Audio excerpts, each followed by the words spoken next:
সুপ্রিয় দর্শক, এসটিভির রাতের আয়োজন লেট এডিশনে আপনাদের সবাইকে স্বাগতম। সঙ্গে আছি আমি জাহিদুর রহমান খান।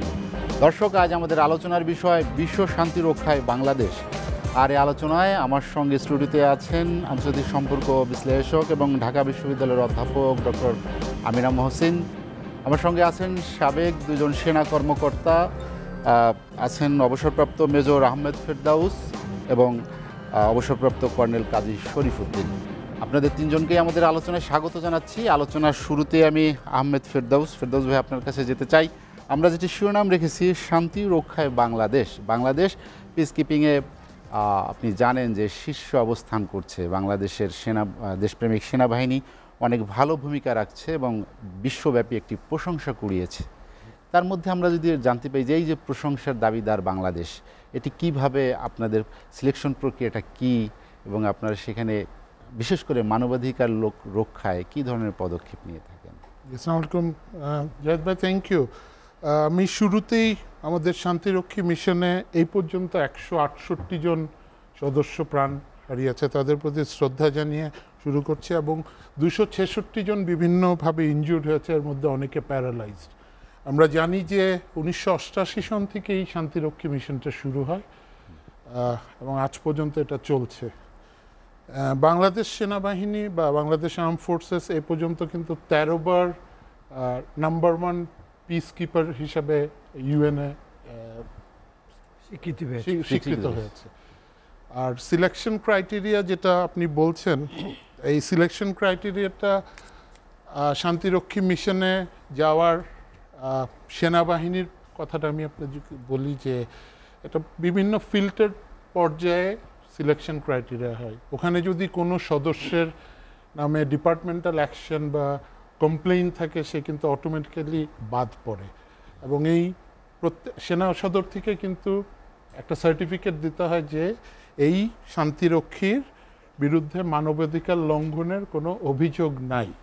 সো অনেকগুলি প্রক্রিয়া শেষ করে এই একজন শান্তিরক্ষী মিশনে যায়। আর 2 নম্বর হলো, আপনারা জানেন যে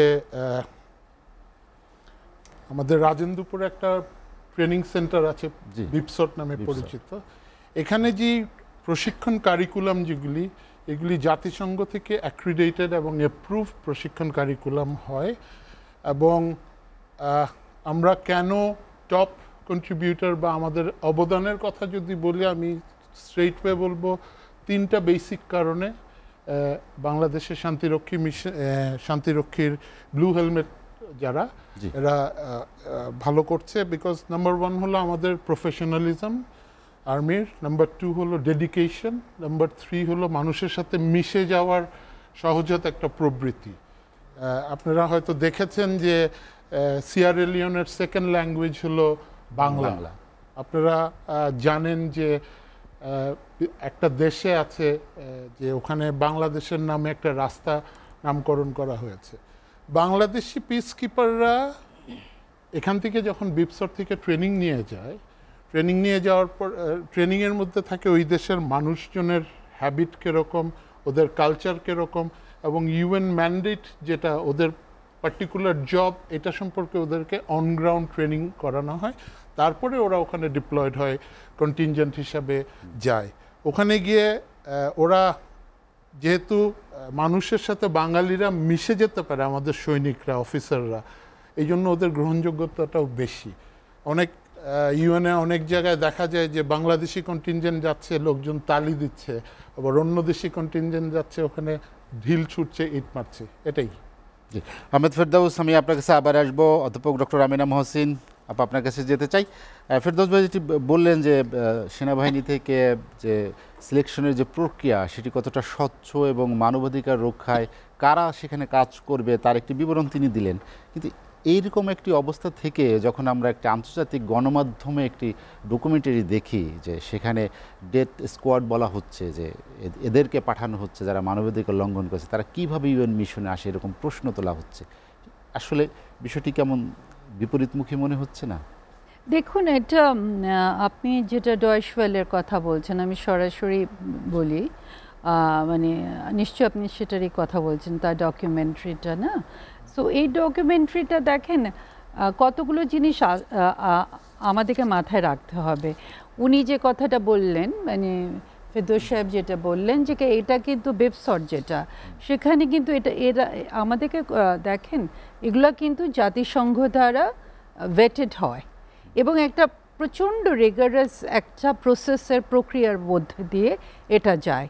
এবং আমি যদি এখানে ডয়েশভেল যে রিপোর্টটা করেছে সেটাকে যদি আমরা ধরি, মানে আমি বলছি তর্কের খাতিরে আপনি যদি ধরেন, প্রথমত আমি মনে করছি না যে রিপোর্টটা ঠিক, হ্যাঁ, কিন্তু তর্কের খাতিরে সিন্স আপনি আমাকে প্রশ্নটা করলেন, তাহলে আমি কাকে এখানে প্রশ্ন দাঁড় করাচ্ছি? জাতিসংঘকে, তাই না? এটা তো ধরেন এখানে তো অনেকগুলো একটা রিগারাস প্রসেস দিয়ে যাচ্ছে, জাতিসংঘ সেটার মধ্যে ইনভলভড আছে এবং আমরা জানি যে আমাদের পিস কিপিং মিশনে যারা আছে তাদের কিন্তু প্রচুর নাম আছে এবং আদারওয়াইজ সিয়েরা লিওনে তো এই অবস্থা আমরা যেতাম না যে তারা বাংলাকে তাদের মাতৃভাষা হিসাবে নেবে এবং এরকম একটা জায়গায়। এবং দেখেন এরকম আমার জানা মতে কোনো মানে এরকম রিপোর্টস আসেনি যে তারা মানবাধিকার বাইরে লঙ্ঘন করেছে। সো এই যে রিপোর্ট মানে আপনি যদি ডকুমেন্টারিটাও দেখেন আপনি সেখানে তো অনেকগুলো প্রশ্ন থেকেই যায়। একটা জায়গায় ওনারা কিন্তু বলছেন তারা যেতে চেয়েছিল বেবসটের ওখানে, তাদেরকে ঠিক আমি জানি না, আই মাইট বি রং, কারণ আপনি যে প্রশ্ন করবেন এটা মানে আমি এটা বেশ কয়েকদিন আগে দেখেছি, সেখানে এরকম যে হয়তো ওদেরকে মানে ঠিক ঢুকতে দেওয়া মানে অনেকগুলো ওরা জিনিসগুলো তুলছে।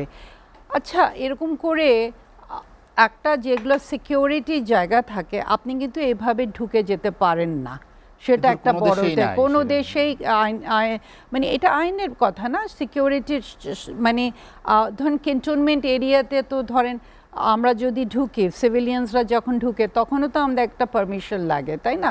এগুলোতে এখানে সেন্সিটিভ ইস্যুসগুলো থাকে, সেগুলো আছে। তারপরে ধরেন যারা কথা বলছে তাদের চেহারা দেখা যাচ্ছে না, তাদের ভয়েস, এগুলো কিন্তু ইদানিং ইচ্ছামতো আপনি করতে পারেন। আজকের যে টেকনোলজির যুগ আছে এগুলো ইচ্ছামতো ফটোশপ করা যেতে পারে। সো এইসব মানে আমি কিন্তু আমার কাছে এটা ঠিক গ্রহণযোগ্য, আমি এটাকে গ্রহণ করতে পারছি না জিনিসটা। এবং এত আমাদের ধরেন এবং আজকে কিন্তু আমরা দিবসটা পালন করছি, তাই না? মানে গতকাল না, আজকেই করছে। এবং ইউএন এর রেজিডেন্ট যিনি রিপ্রেজেন্টেটিভ বাংলাদেশে, উনি কিন্তু আমাদেরকে শুভেচ্ছা বানিয়ে দিয়েছেন। এটা যদি ওরকম কন্ট্রোভার্সিয়াল হতো তা মানে এবং এটা যদি সত্যতা থাকতো, আপনি কি মনে করেন যে এটা জাতিসংঘ আমাদেরকে ছেড়ে দিত? কখনই ছেড়ে দিত না। এবং এটা নিয়ে কিন্তু অলরেডি মানে যেটা হতো বিশ্ব মিডিয়া একটা হইচই লেগে যেত। কারণ এবং ধরেন আমি নিজে ব্যক্তিগতভাবে আমি শেষ করে দিচ্ছি, মানে বেশ কয়েকটা কনফারেন্সে ছিলাম যেখানে ধরেন আফ্রিকান কান্ট্রিজের অনেকেই পার্টিসিপেট করেছে, মানে ওদের দেশে পিস মিশনসগুলো আছে বা ছিল, কিন্তু আমি কখনো ওদের কারো মুখ থেকে বাংলাদেশের পিস মিশন সম্পর্কে কোনো কমপ্লেইন শুনিনি। সে কথাটা আমি বলার চেষ্টা করছি এখানে। আপনি যদি আপনি যেটি নাম উল্লেখ করেছেন, আমিও বলতে চাই যে ডয়েচে ভেলে শুধু কেন এই ধরনের একটি প্রতিবেদন প্রকাশ করলো আপনার মনে হয় কেন? দেখেন কেন করলো সেটা তো ওরাই, ওই উত্তরটা আপনি তাদের কাছেই আপনি পাবেন, তাই না? আমি তো এটার উত্তর দিতে পারবো না এখন। সেটা মানে সেটা তাদেরই জিনিসটা। আন্তর্জাতিক সম্পর্কের কোনো টানাপোড়েন আছে কিনা বা রাজনৈতিক কোনো ইস্যুজের পেছনে কাজ করছে কিনা? দেখেন ডয়েচে ভেলে মানে আন্তর্জাতিক সম্পর্কের টানাপোড়েন, আমি আপনাকে কতগুলো জিনিস দেখেন, কতগুলো কমন সেন্সিক্যাল জিনিস আসে। সেটা হলো একটা ভূ রাজনীতির ব্যাপার অনেকে বলে, আপনি যদি সেদিকে ইঙ্গিত করছেন, মানে আমি জানি না আপনি করছেন কি না, কিন্তু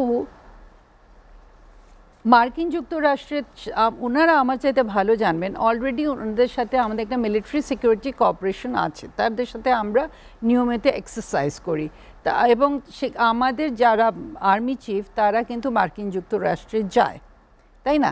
এবং ইউএন হেডকোয়ার্টার্স যে মার্কিন যুক্তরাষ্ট্রে সেটাও আমরা জানি, তাই না? এবং তাহলে ধরেন ইউএস আমাদের এখানে যেটা বলা হয় যে হ্যাঁ তাদের বিভিন্ন ধরনের ইন্টারেস্ট আছে, সো এটা যদি প্রমাণই তারা করতে চায় যে হ্যাঁ আমাদের এখানে আমাদের যারা ট্রুপস আছে তারা একটা কম্প্রোমাইজ পজিশনে আছে এবং তারা সেখানে দেখেন কমন সেন্স কী বলে যে আপনি যেখানে যেতে চাচ্ছেন, যেখানে আমি আবারও বলছি this are or hypothetical arguments, আপনি যেখানে চাচ্ছেন যে হ্যাঁ আমি সেখানে যাব, তাদের সাথে আমার একটা ভূ রাজনৈতিক ইন্টারেস্ট আছে এবং এখানে চায়না একটা বিরাট ফ্যাক্টর আছে, সেখানে আমি কেন সেই দেশের মানে একটা বিরাট জায়গা যেটা আমাদের গর্বের জায়গা সেটাকে আমি মানে আমাকে মানে যেটা বলে না আপনি আমাকে শত্রু মানে আমার মধ্যে একটা অ্যানিমি মনোভাব, শত্রুতা এই ধরনের মনোভাব তৈরি করে এবং একটা পুরো আর্মি একটা ইনস্টিটিউশনকে আপনি স্টিগমাটাইজ করে কেন করবেন? এটা কি সম্ভব? আর যদি সেরকমই যদি হয় তাহলে মার্কিন যুক্তরাষ্ট্র কোন অধিকারেই বা এখানে আসবে? তারও তো ওয়ার্ল্ডে একটা স্ট্যান্ডিং থাকবে যে হ্যাঁ আমি এখানে আসতেছি, এখানে আমার একটা ঘাঁটি প্রয়োজন আছে, আমি এখানে আসব। সো সেই জায়গাটাতে তো তাদের আমাদের সামরিক বাহিনীর সাথে একটা কোঅপারেশন দরকার, তাই না? রাদার দেন একটা অ্যাডভার্সারি একটা রিলেশনশিপে তারা কেন যাবে? সো আপনি মানে এই জায়গাগুলো না খুব অন্যরকম জায়গা। এটা আমি ঠিক এটাকে মনে করি না যে মিলিটারি কোনো আছে। আপনি বলতে পারেন যে হ্যাঁ একটা রাজনৈতিক চাপ থাকতে পারে, চাপে রাখার জন্য সেটা এখন কোথা থেকে আসছে এটা হয়তো আমাদের ভেতর থেকেও আসতে পারে, মানে দিজ আর অল প্রবাবল মানে কিন্তু আপনি যেটা বললেন যে ডয়েশ ওয়েলে কেন করছে, আমি তো আগেই বলেছি এটা যদি ডয়েশ ওয়েলের এটা যদি মানে ধরেন এই ডকুমেন্টারিটা তাহলে অন্যান্য সবগুলো মিডিয়া পিক করে নিত, কারণ ইউএন পিস কিপিং মিশন এটা ধরেন পৃথিবীর আর একটা বিরাট মানে একটা হোয়াট শুড আই সে যে পৃথিবীতে একটা মানে শান্তি স্থাপন করা একটা বিরাট জায়গা, যেখানে শান্তি নেই সেখানে তারা যাচ্ছে, এটা তো হতে পারে না। ডক্টর আমিনা মহসিন, আমি আপনার কাছে আবার আসবো। কর্নেল কাজী শরীফুদ্দিন, আমরা যেটা নিয়ে আলোচনা করছিলাম বিশ্ব শান্তি রক্ষায় বাংলাদেশ, ইউএন পিস কিপার হিসেবে সাবেক একজন কর্মী হিসেবে আপনার কাছে আমার প্রথম জানতে চাওয়া যেটি ডয়েশ ওয়েলের যে ডকুমেন্টারির কথা বলা হচ্ছে, আপনার মূল্যায়নটা কি? তারা কেন এই রিপোর্টটি করলো? ধন্যবাদ। আজকে আন্তর্জাতিক শান্তিরক্ষী দিবস, আই মিন 29 মে। আমরা একটু ডে থেকেই তারপর ডয়েশ ওয়েলে যাই। 29 মে 1948 সালের এই দিনে সর্বপ্রথম আরব ইসরায়েল যখন যুদ্ধ চলছিল তখন ইউএন হেডকোয়ার্টারের পক্ষ থেকে অবজারভার পাঠিয়ে দেওয়া হয়েছিল। সেই জন্য এই ডেটটাকে সিলেকশন করা হয়। কবে সিলেকশন করা হয়? 2022, যখন আমাদের ইউক্রেন জাতিসংঘ, ইউক্রেন পিসকিপিং সংস্থা এবং ইউক্রেন সংস্থা যৌথভাবে একটা প্রস্তাব দেয়। এই প্রস্তাবটা 57/129 জাতিসংঘ সাধারণ প্রস্তাবে এই প্রস্তাবটা পাস করে। তারপর নিরাপত্তা পরিষদে আসে। নিরাপত্তা পরিষদে আসার পরে 2003 থেকে আমরা এটা জাতিসংঘ দিবস হিসেবে পালন করছি। দুইটা পয়েন্ট বলেছি, একটা হচ্ছে আরব ইসরায়েল ওয়ার 1948, সেই ইসরায়েল কিন্তু এখনো যুদ্ধে লিপ্ত। আর দ্বিতীয় পয়েন্ট হচ্ছে প্রস্তাব করেছে ইউক্রেন এই যুদ্ধ শান্তিরক্ষী দিবস উপলক্ষে, সেই ইউক্রেন কিন্তু এখনো যুদ্ধ লিপ্ত। সমগ্র বিশ্ব যখন অশান্তিতে থাকে, বিশ্ব শান্তির জন্য কিন্তু শান্তিরক্ষী বাহিনী কাজ করে। আর এই বিশ্ব শান্তিরক্ষী দিবসে মেন প্রতিপাদ্য এবং উদ্দেশ্য হচ্ছে যারা বিসর্জন দিয়েছেন, আত্মবিসর্জন দিয়েছেন, ফেরদৌস যেটা বললেন, আমার বাঙালির 168 জন দ্য হ্যামারশেল সর্বোচ্চ পুরস্কার পেয়েছেন, তাদের স্মৃতির আত্মার মাগফিরাত কামনা করে আমি আমার কথা বলছি। এখন বলছি আমাদের এই মিশনটা বৈদেশিক দায়িত্ব পালন করতে গিয়ে সর্বোচ্চ পেশাদারিত্বের স্বাক্ষরস্বরূপ সততা, স্বচ্ছতা, জবাবদিহিতা, নেতৃত্ব, কর্তৃত্ব, ব্যক্তিত্ব, সিলেকশন প্রসিডিওর, রাজনৈতিক মতাদর্শ, ধর্মীয় মতাদর্শ সব কিছুর ঊর্ধ্বে গিয়ে বাংলাদেশ সেনাবাহিনী নয়, বাংলাদেশ শান্তিরক্ষী বাহিনী দায়িত্ব পালন করার ফলস্বরূপ আজকে আমরা 13 বার চ্যাম্পিয়ন হয়েছি। এইটা অনেকের মাথা ব্যথার কারণ হয়েছে। যেমন যে রিপোর্টটার কথা বললেন ডয়েচে ভেল, জার্মান ভিত্তিক সংবাদ মাধ্যম, ওটার ভিতরেই বলা হয়েছে উইথিন দিস 21 ইয়ার্স $2.5 বিলিয়ন আমরা ইনকাম করেছি। সো আমরা যেহেতু ডলার ইনকাম করেছি, সেটা অনেকের অশান্তির কারণ হয়েছে। কারণ প্রত্যাশা এবং প্রাপ্তির ভিতর যদি মিল না থাকে, তাহলে কিন্তু সেখানে মারামারি, গ্যাঞ্জাম, হইচই হয়। আর প্রতিদ্বন্দ্বিতা এবং প্রতিযোগিতা থাকবেই।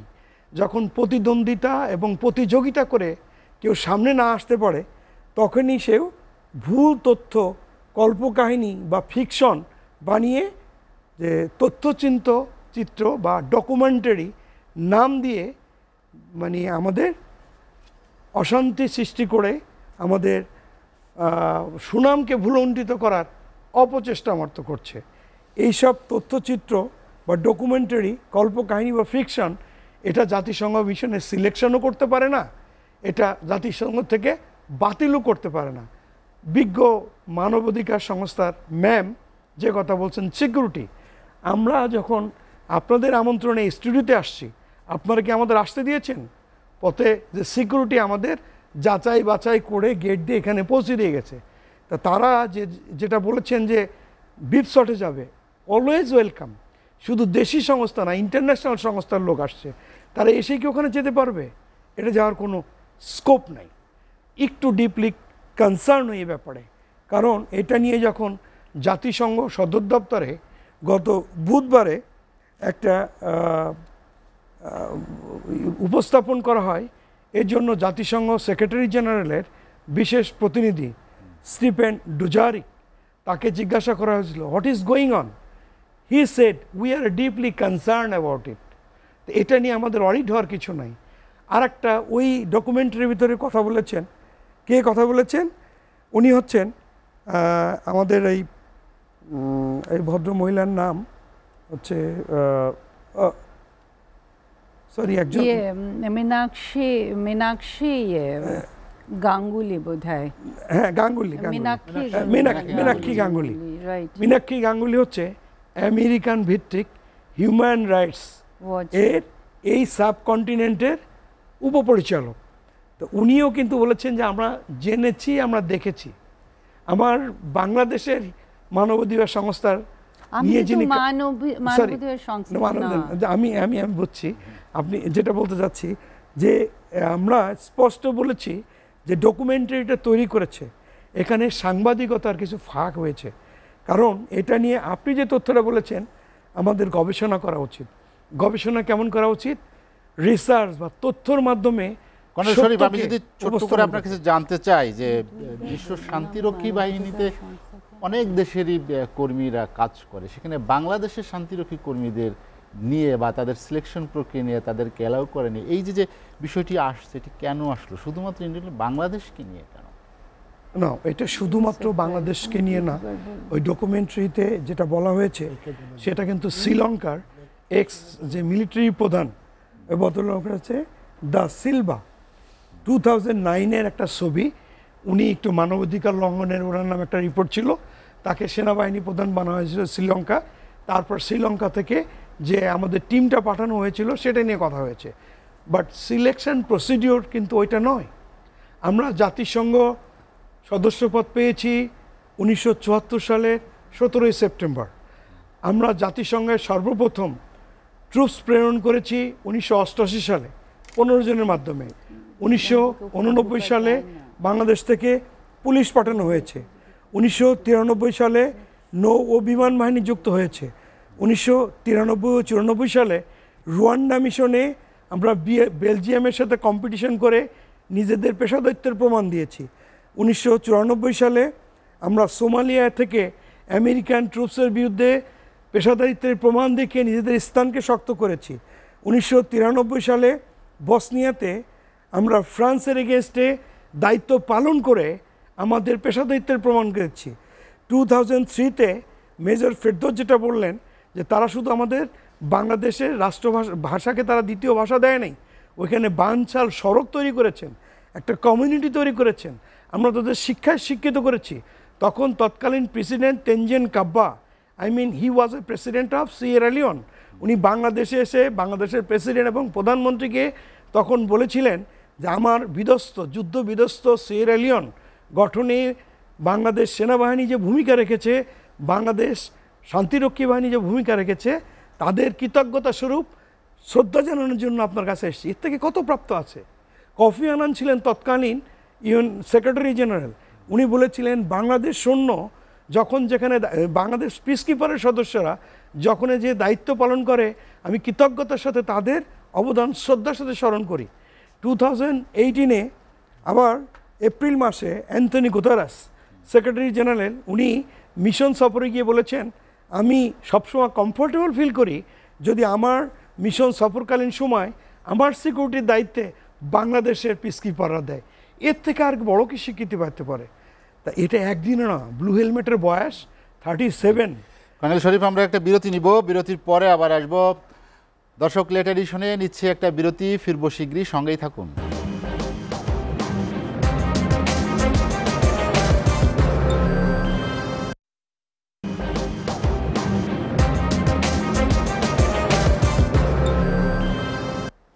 দেখছেন এসটিভির রাতের আয়োজন লেট এডিশন। বিরতির পর আমরা আবারও ফিরছি আলোচনায়। মেজর আহমেদ ফেরদৌস, আপনার কাছে যেতে চাই, যেটি নিয়ে সবচেয়ে বড় অভিযোগ যে মানবাধিকার লঙ্ঘন করেছেন। আপনি বলেছেন যে সিলেকশন প্রক্রিয়ায় এটার কোনো সুযোগই নেই। সেনাবাহিনী থেকে যারা এই ধরনের অপরাধে সংগঠিত হয় তাদের বিরুদ্ধে আসলে কি কখনো কোনো ব্যবস্থা নেওয়া হয় বা শান্তিরক্ষী, এরকম কোনো তথ্য কি আছে? জাহিদ ভাই, thank you. This is a burning question. এই কোয়েশ্চেনটা I would like to answer like this. ইউএনের মধ্যে একটা মেজর কনসার্ন হলো বিভিন্ন দেশের থেকে যারা ইউএন পিসকিপার পাঠায় তাদের সি টাইপ একটা থাকে, শরীফ উইল সাপোর্ট মি, যেটায় বলা হয় যে সেক্সুয়াল অ্যাসল্ট এবং এই ধরনের রিলেটেড ইয়াতে। আমি আপনাকে 30শে এপ্রিল 2024-এর একটা পর্যন্ত স্ট্যাটিস্টিক্স দিচ্ছি। 1988 থেকে আজ পর্যন্ত 30শে এপ্রিল 2024 পর্যন্ত বাংলাদেশের 4 জনের বিরুদ্ধে এই কমপ্লেনটা এসছে। আমি নাম বলছি না, আই এম গিভিং যে একজন সৈনিকের বিরুদ্ধে এসছে sexual relation with a local girl of 18 years and the punishment was returned to the country with his own expenditure and dismissed from military service। ঠিক আছে। এরপরে 2016-তে একটা এসছে আরেকজন সৈনিকের sexual relation with one local girl of 17 years, punishment was dismissed from military service, 1 year civil jail from 12 April 2016। একজন কর্পোরালের বিরুদ্ধে এসছে sexual relation with a local girl and a child was born, তার বিরুদ্ধে তার পানিশমেন্ট হয়েছে $9,000 has been given as compensation for the child care and punishment was given later onwards. আরেকটা 4th Bangladesh engineering ব্যাটালিয়নের একজনের বিরুদ্ধে এসছে, an allegation against Bangladesh peacekeepers was raised for physical assault on a 13-year-old boy. The punishment was later the allegation was found false and fabricated after a thorough investigation. আমি statistics নিয়ে কথা বলছি, data নিয়ে কথা বলছি। ইউএনএ যেটা হয় যে এই ধরনের sexual assault is a common problem এবং ইউএন এটা নিয়ে খুব কনসার্ন, এটা ওদের একটা burning issue. Since 1988 these are the 4 instances যেটা হয়েছে and they were taken in to task. But আমি যদি কম্পেয়ার করি discipline status between Bangladeshi peace keepers and অন্যান্য দেশে, আপনি বাংলাদেশ পিসকিপারদের discipline standard is much higher, যেটা একটা মেজর কারণ আমাদের ফোর্স পাঠানোর জন্য UN feel comfortable. Second point, আমাদের মনে আছে সাদ্দাম হোসেন কুয়েত দখল করেছিল, তারপরে অপারেশন কুয়েত গঠনে বাংলাদেশ পিস কিপারদেরকে একটা ইঞ্জিনিয়ারিং ব্যাটালিয়ন পাঠায়, আমাদের তো মনে আছে এই ঘটনা। তখন ইরাককে 8টা সেক্টরে ভাগ করা হয়েছিল, 8 সেক্টরস। 8টা সেক্টরের মধ্যে বাংলাদেশ ইঞ্জিনিয়ারিং ইয়াকে একটা সেক্টর দেওয়া হচ্ছিল। অন্যান্য দেশগুলি আমেরিকা ছিল, জার্মানি ছিল, ফ্রান্স ছিল, গ্রেট ব্রিটেন ছিল, এরকম উন্নত দেশ ছিল।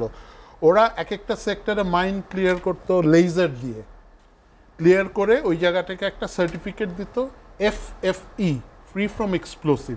ওই সার্টিফিকেট পাওয়ার পরে লোকজন ওখানে যেতে পারতো বা বসতি আবার ইয়ে করতে পারতো। তো দেখা গিয়েছে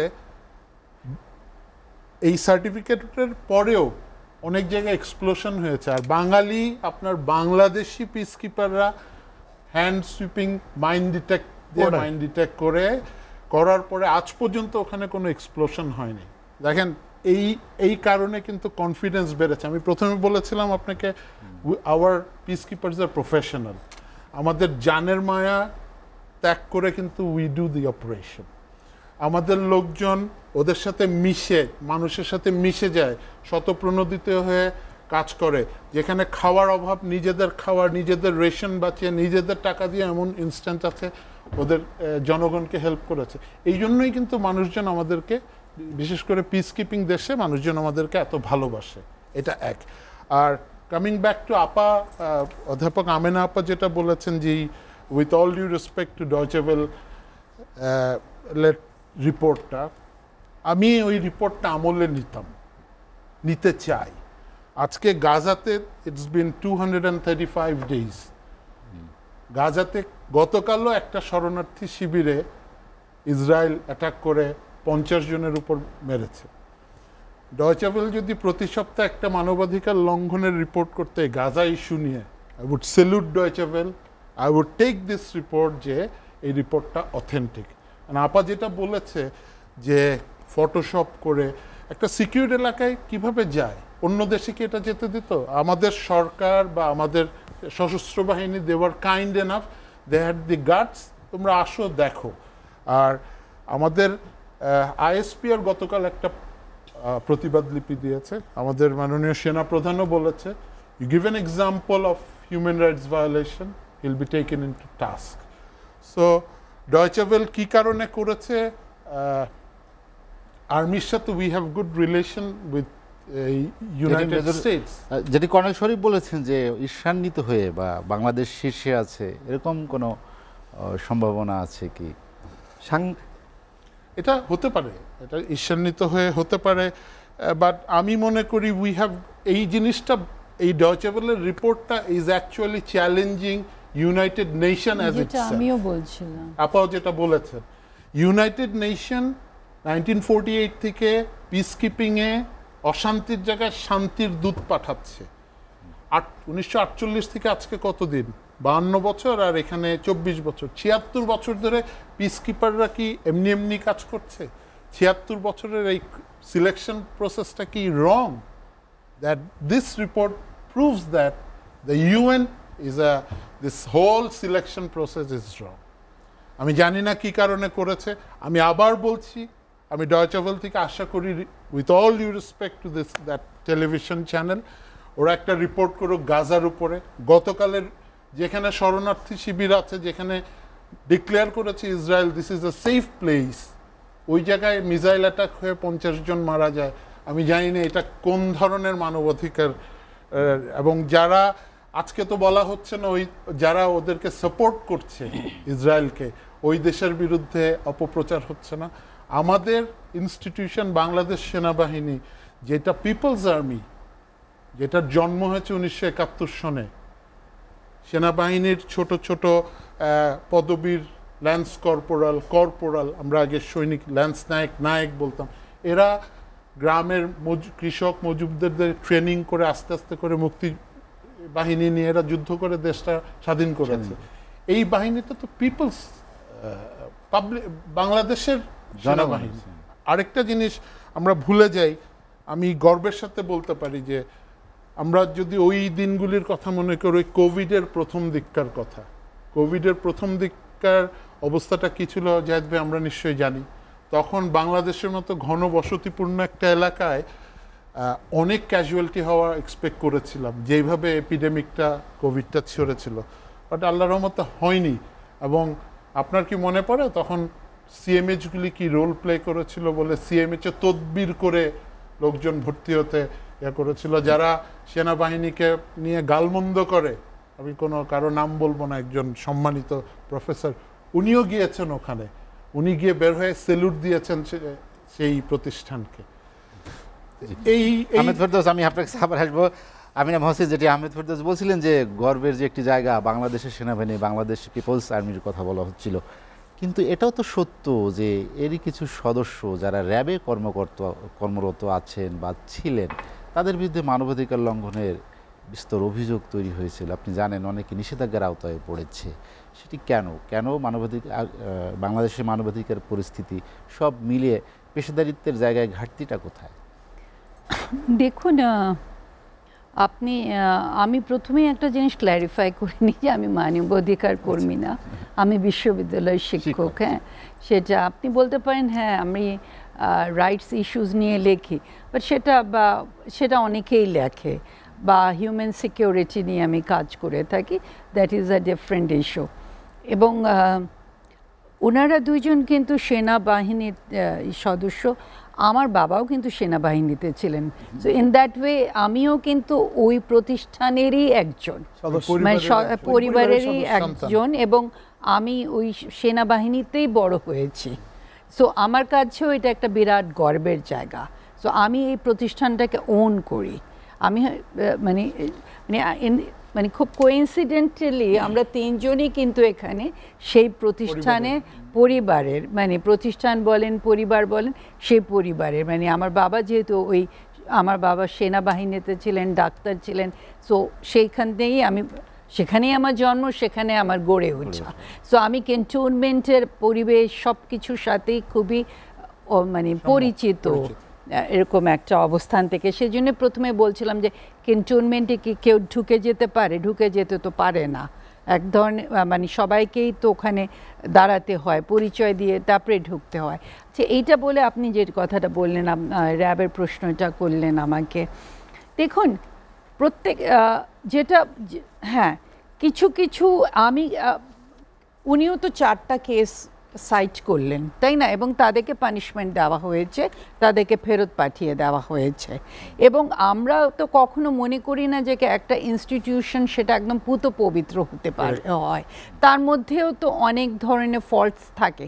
ইম্পর্টেন্ট জিনিস হলো আপনি সেই ফলটাকে রেকগনাইজ করছেন কিনা, যে হ্যাঁ সেটার মধ্যে এই ভুল ভ্রান্তিগুলো আছে, এবং তারপরে আপনি সেখানে অ্যাকশন নিচ্ছেন কিনা, দ্যাট ইজ ভেরি ইম্পর্টেন্ট। হ্যাঁ, র্যাব নিয়ে অনেক ধরনের কথা উঠেছে, এবং সেখানে তো আমরা ইদানিং অনেক কিছুই শুনতে পারছি, অনেক কিছু, এবং সেইখানে তো এমন তো না যে আমরা আবার অ্যাট দ্য সেম টাইম র্যাবের তো অনেক অ্যাচিভমেন্টসও আছে, তাই না? সেটা তো আমরা অস্বীকার করতে পারি না। দেখেন, আমি কিন্তু দুটো জিনিসকেই চিত্রটাকে অবজেক্টিভলি দেখার চেষ্টা করছি। একটা হলো যে যখন টেরোরিজমে, জঙ্গিবাদের ব্যাপারটা একেবারে শীর্ষে ছিল, তখন কি র্যাবের একটা বিরাট ভূমিকা ছিল না? এবং হোলি আর্টিসানের পরে সেটা তো আমাদেরকে স্বীকার করে নিতে হবে, তাই না? এবং আমাদের আমরা যদি দেখি আজকে গ্লোবাল টেরোরিজম ইন্ডেক্সে, সেখানে তো আমরা খুবই ভালো একটা অবস্থানে আছি। ইনফ্যাক্ট আমরা দক্ষিণ এশিয়া আমার সবচেয়ে, if I am not mistaken, সবচেয়ে উপরে আছে, এবং ভারতের চাইতেও আমাদের অবস্থান কিন্তু অনেক ভালো। সো ওরকম একটা সেটাও আছে। আবার এটাও আছে যে এই ইনস্টিটিউশনের মধ্যে কিছু লোক আছে, দেখেন সব জায়গায় ক্ষমতার অপব্যবহার হয়, এবং সেখানে ডেফিনেটলি তাদেরকে চিহ্নিত করে তাদেরকে মানে যেটা হয় না, যে আমরা বলি না যে কেউ ওয়ান রটেন অ্যাপল সবগুলোকে পচিয়ে দেয়, মানে একটা বাস্কেটে একটা রটেন অ্যাপল থাকলে সব পচে যায়, সেখানে কিন্তু আমি তো পুরো ইনস্টিটিউশনটাকে দায়ী করতে পারবো না। সেই জন্য সেখানে আমিও তো বিশ্ববিদ্যালয়ের একজন শিক্ষক না, সেখানে ধরেন সব শিক্ষকই কি মানে আমি তো বলবো না যে তুলসী পাতা ধোয়া, কিন্তু তার জন্য তো আমি বিশ্ববিদ্যালয়কে তো দায়ী করতে পারবো না। কখনোই না। কখনোই না। এখানে সব জায়গায় সেটা থাকে এবং আমি মনে করি যে যারা আছে বরঞ্চ তাদেরকে চিহ্নিত করে, এবং এটা ধরেন সিভিল সোসাইটির, মানবাধিকার সংস্থা বিভিন্ন তারা আছে, তারা এগুলোকে চিহ্নিত করে তাদের সেভাবে ব্যবস্থা নেওয়া হবে। এবং সেনাবাহিনীর তো নিজস্ব একটা আছেই, প্রক্রিয়া আছে, তার মধ্যে দিয়েই তারা সেটাতে যায় এবং যাবে। এবং এখন মানে সেই জায়গাগুলো তো আমাদেরকে অবশ্যই রেকগনাইজ করতে হবে যে হ্যাঁ। এই ডকুমেন্টের একটা মূল বিষয় হচ্ছে যারা আগে র্যাবে কর্মরত ছিলেন এবং যারা সরাসরি বিচার বহির্ভূত হত্যাকাণ্ড, গুম, নানা ধরনের মানবাধিকার লঙ্ঘনের যুক্ত ছিলেন, তাদেরকেও জাতিসংঘ মিশনে অ্যালাউ করা হয়েছে। এটি হলো বিষয়। আপনি যে প্রশ্নটা করছেন না, তাহলে দেখেন, তাহলে আমাকে টাইম পিরিয়ডগুলো ধরতে হবে যে তারা কি সে মানে এই ঘটনাগুলো ঘটে যাওয়ার পরে জাতিসংঘে মিশনে ছিল, না এই ঘটনাগুলো ঘটে যাওয়ার আগে ছিল। মানে দুটো এখানে ব্যাপারগুলো আছে। তার চাইতেও ক্রিটিক্যাল যে জিনিসটা হলো সেটা হলো যে তাহলে সেই প্রক্রিয়ার মধ্যে ফল্ট আছে, সিস্টেমের মধ্যে ফল্ট আছে, তারপরে ইউএন সিস্টেমে ওয়েটিংয়ের মধ্যে ফল্ট আছে। মানে ওগুলোকে তাহলে তো আমাকে পুরো সিস্টেমটাকে দায়ী করতে হবে সেটার জন্য, তাই না? আমি র্যাব অ্যাজ এন ইনস্টিটিউশনটাকে দায়ী করব না। আপনি কিছু অ্যাড করবেন? আমি আপনার সাথে একটু অ্যাড করতে চাচ্ছি যে আমাদের গতকালই সেনাপ্রধান বলেছেন যে কারো বিরুদ্ধে কমপ্লেন আছে কিনা। আপা যে কথাটা বলছেন যে র্যাবের অফিসারদের বিরুদ্ধে, এদের নামে যদি মানবাধিকার লঙ্ঘনের কমপ্লেন সেনা সদরে থাকে, আই গ্যারান্টি ইউ ছোটোখাটো অপরাধেও পাঠানো হয় না। মানবাধিকার তো অনেক বড় অপরাধ। সো ওদের নামে ওরকম কমপ্লেন নাই বিধায় ওদেরকে পাঠানো হয়েছে, এবং তাদেরকে সেনা সদরকে সার্টিফিকেট দিতে হয় ইন্ডিভিজুয়ালের। প্রফেসর আমেনা আপা যদি শান্তি মিশনে যায়, বলতে হবে professor Amena has no human rights violation, একটা সার্টিফিকেট দিতে হয়। সো আমি এইটুকুই ওনাকে অগমেন্ট করতে চাচ্ছি। এটা সিস্টেমের, as she rightly said, the whole সিস্টেমকে চ্যালেঞ্জ করা হচ্ছে। তাহলে কি ভুল? তাহলে কি ডকুমেন্টটি উদ্দেশ্য প্রণোদিত? উদ্দেশ্য প্রণোদিত আমার মনে হচ্ছে কিছুটা ফ্যাব্রিকেটেড। আমার মনে হচ্ছে ডকুমেন্টারিটা আমার কেন জানতে মনে হচ্ছে তো গত 1 বছর আগে সেম একটা ডকুমেন্টারি করেছিল ডয়চে ভেলের। আমি যেটা বলবো, একটা বাংলাদেশ সশস্ত্র বাহিনীকে ম্যালাইন করার একটা প্রসেস শুরু করেছে। আমি খারাপ হতে পারে, আমার সশস্ত্র বাহিনী খারাপ হতে পারে না। আপা যেমন রাইটলি বলেছেন যে ইউনিভার্সিটির সব প্রফেসররা তো ধোয়া তুলসী পাতা না, তাই বলে কি আমরা সব প্রফেসরদেরকে বলবো খারাপ? আমি যেহেতু এই ইউনিভার্সিটির ইনস্টিটিউশনের, সেই জন্য আমি বলছি যে প্রত্যেক ইনস্টিটিউশনেই কিন্তু এরকম থাকে। এখন যদি ধরেন সেই জন্য তো আমি একটা প্রতিষ্ঠানকে দায়ী করে দিতে পারি না। না, আমি তো বলতে পারি না যে এই ইনস্টিটিউশনটা স্টিগমাটাইজড। তাহলে আপনি তার মধ্যে যে ব্যক্তিগুলো আছে, এবং আমাদের আর্মি চিফ তো ওনার বক্তব্যটা আমিও শুনেছি, উনি চ্যালেঞ্জ করেছেন। এবং ঠিক আছে, এটা কর্নেল শরীফ রাইটলি পয়েন্ট আউট করেছে যে এটা নিয়ে তাহলে একটা ইনভেস্টিগেশন হওয়া দরকার। আমার তো মনে হয় যে এই যে রিপোর্টটা যদি এখানে, এবং এখানে জাতিসংঘ থেকেও তারা বলছে তারা কনসার্ন, এটা মীনাক্ষী গাঙ্গুলি, ওনার নাম বোধহয় Meenakshi Ganguly, if I am not wrong, উনিও বলছেন যে এরকম হওয়া উচিত না। তাহলে ঠিক আছে, যেই ব্যক্তির নামে আছে সেটা ইনভেস্টিগেশন করা হোক, এবং সেটা যদি প্রমাণিত হয় যে হ্যাঁ সেখানে ভুল হয়েছে, ভ্রান্তি হয়েছে, সেইটা যদি হয়ে থাকে তাহলে সিস্টেমের মধ্যে ফল্ট ছিল। সেই সিস্টেমের মধ্যে তো জাতিসংঘও ইনভলভ ছিল, তাই না? তার জন্য তো আমি একটা ইনস্টিটিউশনটাকে দায়ী করতে পারি না অ্যাজ আ হোল। আমি তো বলতে পারি না যে আমার মিলিটারি ইনস্টিটিউশন, কিংবা আমি বলতে পারি না যে র্যাব পুরোটা, কারণ আমাকে তো তাদের কন্ট্রিবিউশনটাও দেখতে হবে। এবং উনি রাইটলি পয়েন্ট আউট করেছেন যে দেখেন, আমরা জাতিসংঘে মানে এই যে পিস কিপিংয়ে আমরা কিন্তু নাম্বার 1 এই মুহূর্তে, আমরা পিস কিপিংয়ে আমরা নাম্বার 1, কিন্তু আমাদের অনেক নারী সদস্যরাও আছে। এবং এখানে বলাই হয় যে কি এটা এমন একটা পিস কিপিংটা কিন্তু শুধু মানে পিস কিপিং কিন্তু একটা বিরাট চ্যালেঞ্জ। আপনি you go over to areas where there is no peace, এবং যেখানে কেউ যেতে চায় না সেই সমস্ত জায়গায় কিন্তু এরা যাচ্ছে। এবং যেটা উনি বললেন যে আমরা এত ডলার পেয়েছি, ডলারটা তো আমরা কাজ করেছি বলে পেয়েছি, তাই না? এমনি তো কেউ আমাদেরকে ডলারটা দিয়ে দেয়নি না। So one has to understand all this things মানে টেক ইনটু কগনিজেন্স। কিন্তু আমি মনে করি যে ডয়েশ ওয়েল যদি রিপোর্ট করে থাকে তাহলে এটাকে ডয়েশ ওয়েলের এই রিপোর্টটা যদি কাউন্টার করার জন্য ঠিক আছে আমরা ইনভেস্টিগেশন মানে এটা আমার মনে হয় করা, ইউএন ইনভলভড হোক, আমাদের যারা আছে তারা ইনভলভড হোক, এবং তারপরে যদি এটা ভুল প্রমাণিত হয় then Deutsche Welle will have to answer, তাদেরকে জবাবদিহিতা করতে হবে। ডক্টর আমিনা, আরেকটা জিনিস আমি বলতে চাচ্ছিলাম আপনার সাথে অ্যাড করতে, বাংলাদেশের আর্ম ফোর্সেস উপরে যেই অ্যালিগেশনটা ফ্রম ডয়েচে ওয়েল, যদি এটা আমলে নিত ইউএন, কিছুদিন আগে আমাদের আর্মি এভিয়েশন, যেটা আর্মির এয়ারফোর্স বলি আমরা, আর্মির এখান থেকে ফার্স্ট ইউএন মিশনে ট্রুপস পাঠানো হয়, আর্মি এভিয়েশন নূতন করে এই উইংটা যায়। সো ডয়েচে ওয়েলের এই রিপোর্টটা যদি ইউএন কিছুটাও হতো নূতন করে, কি আরেকটা উইং ওপেন করতো? এবং দেখুন আজকে কিন্তু ইউএন যিনি রেজিডেন্ট এখানে রেপ্রেজেন্টেটিভ আছেন উনি কিন্তু একটা বানিয়েও দিয়েছেন। জি ওয়েলকাম করেছে বাংলাদেশ। ডক্টর আমিনা মহসিন, আমি আপনার কাছে আবার আসবো। কর্নেল শরীফ, যেটি আমিনা মহসিন বলছিলেন যে আসলেই কি রিপোর্টটি কোনো বিশেষ উদ্দেশ্য নিয়ে করা হয়েছে কিনা? দেখুন, প্রথমেই বলি র্যাব কিন্তু কোনো নির্দিষ্ট ফোর্স না, নির্দিষ্ট কোনো অর্গানাইজেশন না, ডেপুটেশন ফোর্স।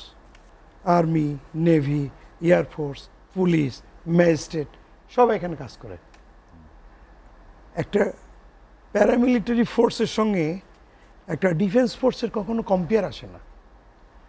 একটা প্যারামিলিটারি ফোর্সের মেইনলি হচ্ছে দেশের এই র্যাবের কাজ কি, জঙ্গিবাদ ও সন্ত্রাস দমন করা। এই জঙ্গিবাদ ও সন্ত্রাস দমন করে এই সাবকন্টিনেন্টে আমরা কিন্তু আমার 1 নম্বর আছে এখন রিপোর্টে। হ্যাঁ, গ্লোবাল টেররিজম ইনডেক্সে। এই ক্ষেত্রে র্যাব কিন্তু কৃতজ্ঞতার দাবিদার। কিন্তু ওই যে আমিনা মহসিন এবং মেজর ফেরদৌস যেটা বললেন, আমার ব্যক্তিগত চরিত্রের জন্য আমার সেনাবাহিনী কখনো কলুষিত হতে পারে না। আর একটা জিনিস আমার মাননীয় সেনাবাহিনী প্রধান বলেছেন, ডেপুটেশন থেকে যদি কেউ ভুল করে, অন্যায় করে, অপরাধ করে, সেই ডেপুটেশন থেকে তাকে প্রত্যাহার করা হয় এবং এই অন্যায়ের জন্য ওটাকে রিসার্চ বা তথ্য বা কোর্ট অফ ইনকোয়ারি বা বোর্ড অফ ইনকোয়ারির মাধ্যমে তার সত্যতা যাচাই করা হয়। কারণ সে একটা টাফ জব করছে, সে একটা সন্ত্রাসীর বিরুদ্ধে কাজ করছে, তাকে তো ইচ্ছা করেও প্রবলেমে ফেলে দিতে পারে। সেই জন্য রিসার্চ, তথ্য, কোর্ট অফ ইনকোয়ারি বা বোর্ড অফ ইনকোয়ারির মাধ্যমে তার সত্যতা যাচাই করা হয়। সত্যতা যাচাই করায় যদি সে প্রমাণিত হয় যে সে রিয়েলি ডিফল্টার, তাকে পানিশমেন্ট দেওয়া হচ্ছে অহরহ। সেম ওয়ে আমাদের সমগ্র বাহিনী থেকে army, navy, air force, police, BGB, Ansar, even আমাদের নর্মাল যে BCS organisation, if anybody is doing something wrong he will be paralysed. এটার জন্য দেশের কোনো স্কোপ নাই। এখন আমরা আসি ডয়েচে ওয়েল। গত বছর আমরা এই ধরনের একটা রিপোর্ট করেছিল এপ্রিলে। কি করেছিল? তো ডেথ নিয়ে একটা রিপোর্ট, র্যাবের ডেথ নিয়ে।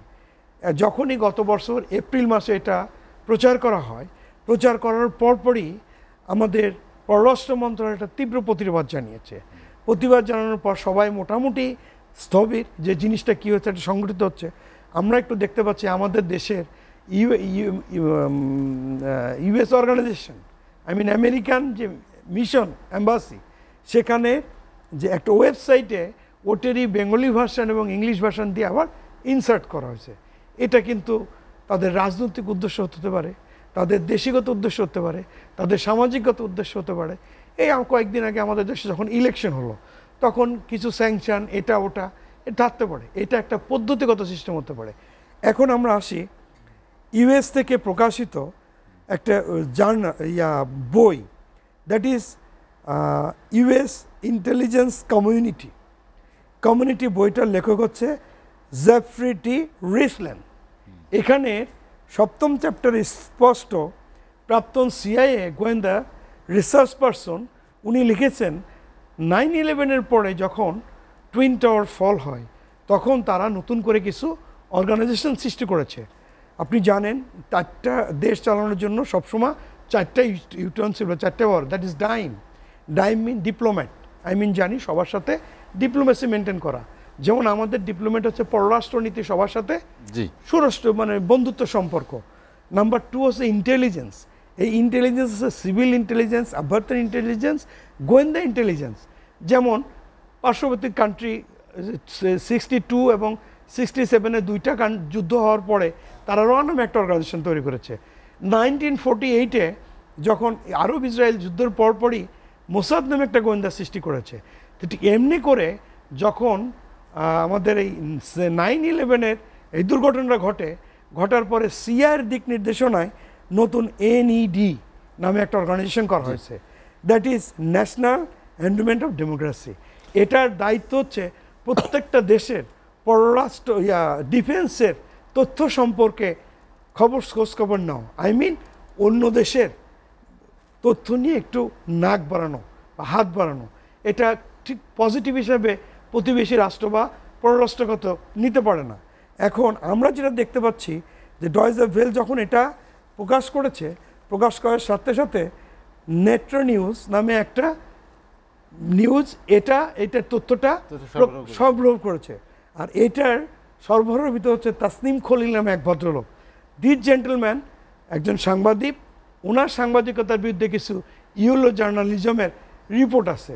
আপনি সাংবাদিক হিসাবে বা আমার সাংবাদিক বন্ধুরা যখন কোনো কাজ করবে, ওই কাজটা প্রমাণের জন্য তথ্যের মাধ্যমে সত্যকে প্রতিষ্ঠিত করতে হবে, চেক করতে হবে, কাউন্টার চেক করতে হবে। কাজী শরীফ, আমরা আর একটা বিরতি নিব, বিরতির পর আবার আসবো। দর্শক, লেট এডিশনে নিচ্ছি আর একটা বিরতি, ফিরবো শীঘ্রই, সঙ্গেই থাকুন।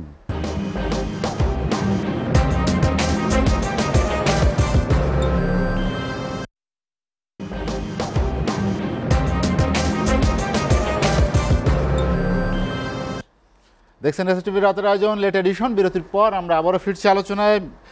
মেজর আহমেদ ফেরদাউস, আমরা আলোচনা শেষ করবো, একদম শেষ দিকে চলে এসেছি। আপনার কাছে একটু সরাসরি যদি জানতে চাই, এ ধরনের একটি প্রতিবেদন করে সশস্ত্র বাহিনীকে নেতিবাচক একটি দৃষ্টিভঙ্গি তৈরি করা আসলে কার লাভ, কার ক্ষতি কেন? দেখেন, সশস্ত্র বাহিনীকে এই ধরনের রিপোর্ট করে অনেকে আমাকে কালকে কয়েকটা টিভিতে জিজ্ঞেস করেছিল যে এতে কি UN ডিপ্লয়মেন্ট কমে যাবে নাকি, পিস কিপার। আমার মনে হয় না কমবে, it's a long process maintain করে জিনিসটা করা হয়। এটা যেটা করা হয়েছে, ইটস আমাদের সশস্ত্র বাহিনীকে মেলাইন করা। আমাদের একটা মানুষের শেষ ভরসার স্থল আমাদের সশস্ত্র বাহিনী বা সেনাবাহিনী, যাই বলেন আপনি, এইটাকে মেলাইন করে কারো কোনো উদ্দেশ্য যদি থাকে এটা চরিতার্থ করার হচ্ছে। ডয়েচে ভেলের রিপোর্টটা আমার মনে হচ্ছে অসত্য বা উদ্দেশ্য প্রণোদিত। এই রিপোর্টটা আমি নিতে পারছি না। আমি আবার বলবো, ডয়েচে ভেলকে রিকোয়েস্ট করবো, আবার বলছি, রিকোয়েস্ট করছি, আপনারা আমাদের